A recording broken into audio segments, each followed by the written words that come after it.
La nouvelle qui a mis le feu à la toile et a donné des sueurs froides à des millions d'automobilistes.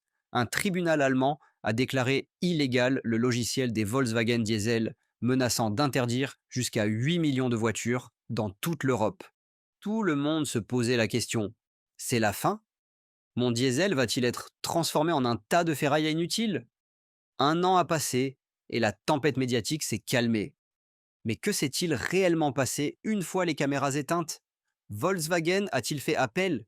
Quelles décisions secrètes ont été prises dans les bureaux de la Commission européenne? Et qui, au final, a payé pour ce scandale? Aujourd'hui, nous allons vous raconter ce que les autres ont passé sous silence. Êtes-vous prêt à découvrir la vérité sur les conséquences de ce fameux jour du jugement dernier? Accrochez vos ceintures, on y va.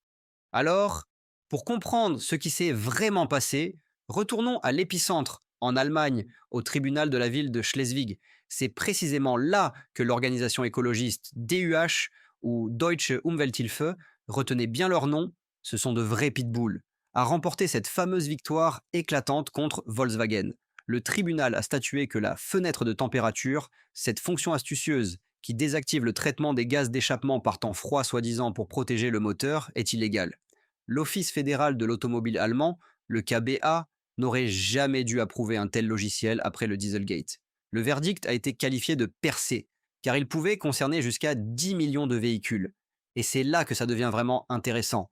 Vous pensez qu'à Wolfsburg, ils se sont immédiatement couverts la tête de cendre et ont couru rappeler des millions de voitures? Pas du tout. Volkswagen ainsi que le KBA ont immédiatement fait appel. Leur argument principal, ce n'est pas un dispositif frauduleux, mais une protection du moteur.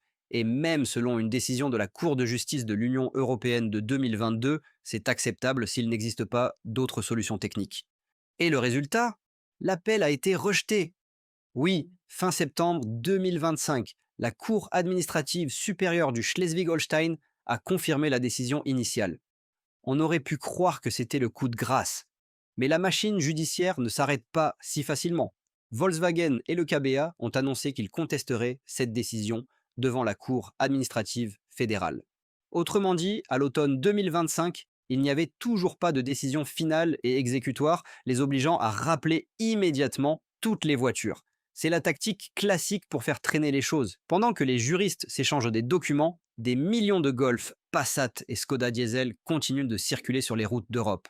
Volkswagen a officiellement déclaré que la décision du tribunal ne concernait qu'un petit nombre à 5 chiffres de véhicules Golf Plus équipés du moteur EA189. Ils essayent de sauver les apparences, de contenir le problème pour éviter qu'il ne prenne de l'ampleur. Mais la DUH ne s'est pas arrêtée là. Tels des requins qui ont senti le sang, ils ont immédiatement déclaré que la décision concernant VW s'appliquait aussi aux autres constructeurs. Et ce ne sont pas des paroles en l'air. La DUH avait déjà des procès en cours, par exemple, contre Mercedes-Benz, qu'ils accusaient de violer les droits climatiques en raison d'efforts insuffisants pour réduire les émissions. Et qu'ont fait les concurrents? Ils ont choisi la tactique du silence. Aucune déclaration fracassante. À la place, ils ont commencé à discrètement faire le ménage.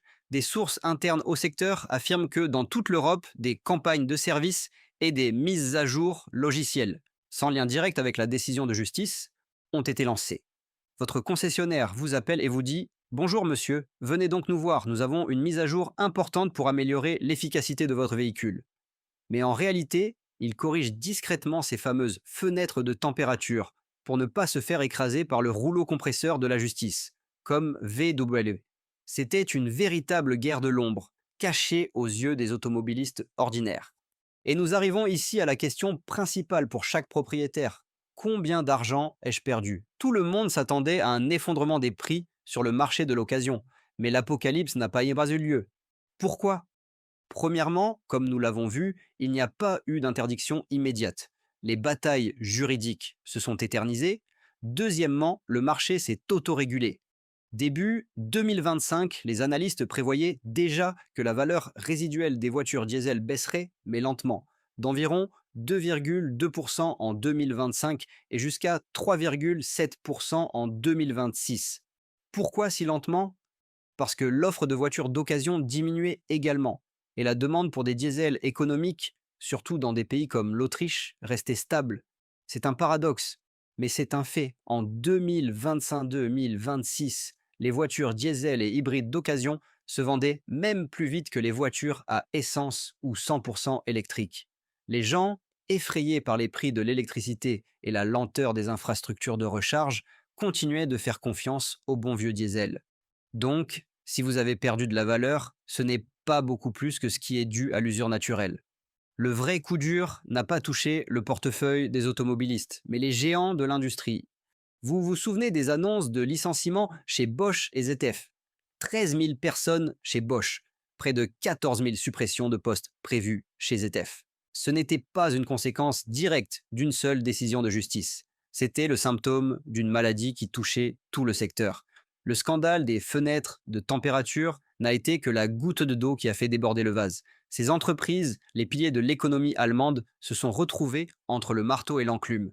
D'un côté, la demande pour les composants traditionnels des moteurs à combustion interne chute.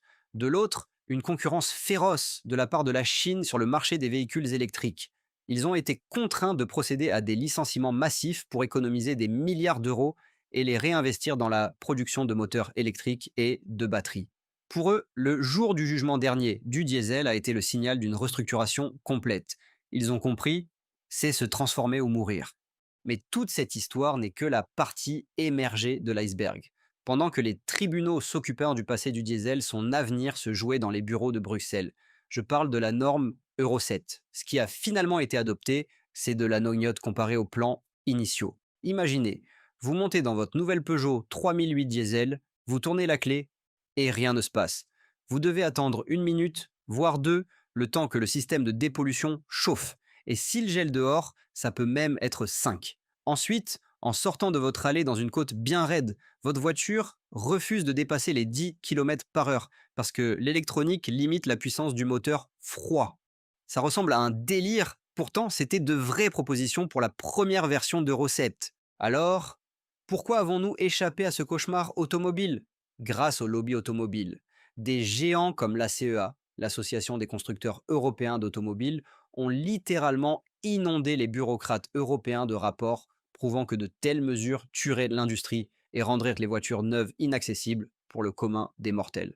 Ils ont alerté sur la perte de compétitivité, les fermetures d'usines et la délocalisation de la production hors de l'UE. Et ils ont été entendus. Les normes ont été assouplies, leur application reportée. Mais ce n'était qu'une bataille de gagner, pas la guerre. Et voici le bilan principal de ce jour du jugement dernier.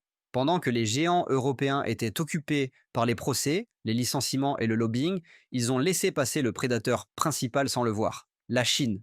Pendant que Volkswagen dépensait plus de 30 milliards d'euros pour régler le Dieselgate, les entreprises chinoises, généreusement subventionnées par leur gouvernement, sont arrivées sur notre marché.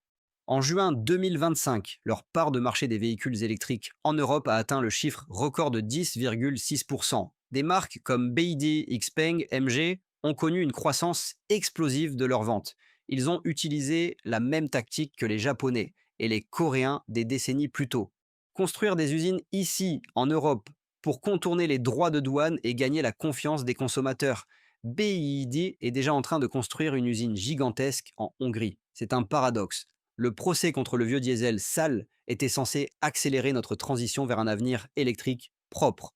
Mais en réalité, il a affaibli nos propres champions et a déblayé le terrain pour les concurrents chinois. Alors, qui a perdu lors de ce jour du jugement dernier?